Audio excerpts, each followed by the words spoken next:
Hello friends, welcome to all in one mix. आज हम सब पढ़ेंगे क्लास 7th हिंदी चैप्टर 16 भोर और बरखा के क्वेश्चन आंसर।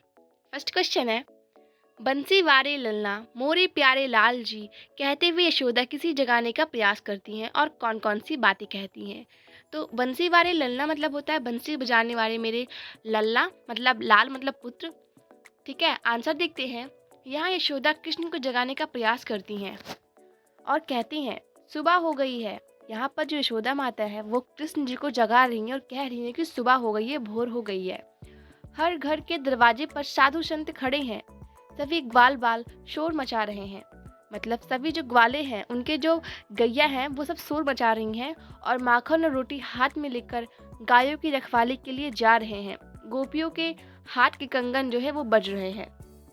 सेकंड क्वेश्चन है, नीचे दी गई पंक्ति का आश्रय अपने शब्दों में लिखिए। पंक्ति है, माखन रोटी हाथ मलीनी गाउन के रखवाले।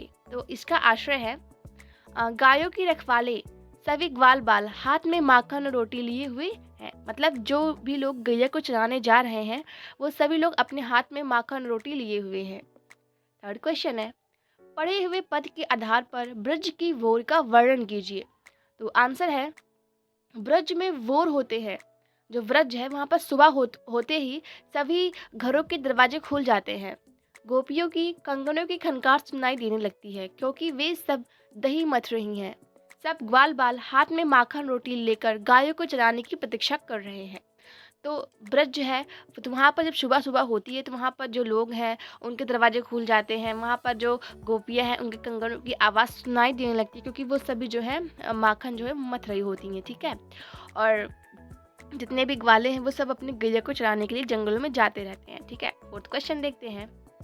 मीरा को सावन मन भावन क्यों लगने लगा है। मीरा को जो सावन है उनके मन को क्यों मोह लेता है। आंसर है, सावन में बादल बरसने लगते हैं तो मीरा का मन प्रसन्न हो जाता है और पानी की बूंदों के साथ उसे श्री कृष्ण के आने का आभास भी होता है। क्योंकि जैसा कि हम जानते हैं जो मीरा है वो कृष्ण जी की बहुत अच्छी भक्त है, तो वो कृष्ण जी को दिल से चाहती हैं। तो वहाँ पर उनको जो है सावन का महीना बहुत अच्छा लगता है। उनको ऐसा लगता है कि कृष्ण जी आ रहे हैं। ठीक है, उनके आने का आभास उनको प्रतीत होता है। फिफ्थ क्वेश्चन देखते हैं।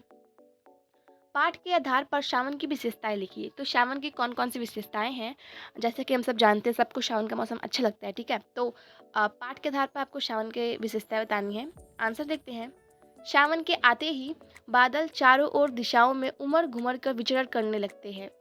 बिजली चमकने लगती है, वर्षा की नन्ही नन्ही बूंदें बरसती हैं, शीतल हवाएं बहने लगती हैं और मौसम सुहावने लगने लगते हैं। जैसा कि सावन जैसा कि आता है तो चारों तरफ जो है जो बिजली है वो कड़कने लगती है। ठीक है, तो और नन्ही नन्ही बूंदें गिरती है, खूब सारे जो है फूल वगैरह खिलते हैं और पेड़ों में नई नई पत्तियां आती हैं, तो मौसम काफ़ी अच्छा और सुहावना लगता है और ठंडी ठंडी हवा बहती है। ठीक है, सिक्स क्वेश्चन देखते हैं।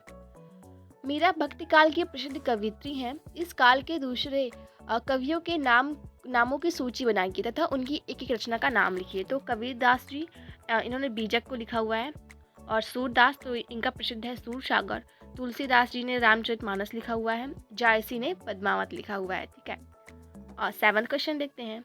श्रावण वर्षा ऋतु का महीना है, वर्षा ऋतु से संबंधित दो अन्य महीनों के नाम लिखिए। तो आंसर देखते हैं।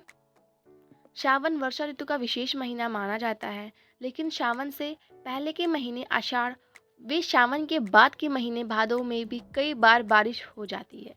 ठीक है, तो ये चैप्टर यहीं पे ख़त्म होता है। आपको वीडियो कैसी लगी कमेंट में ज़रूर बताइएगा। Thank you.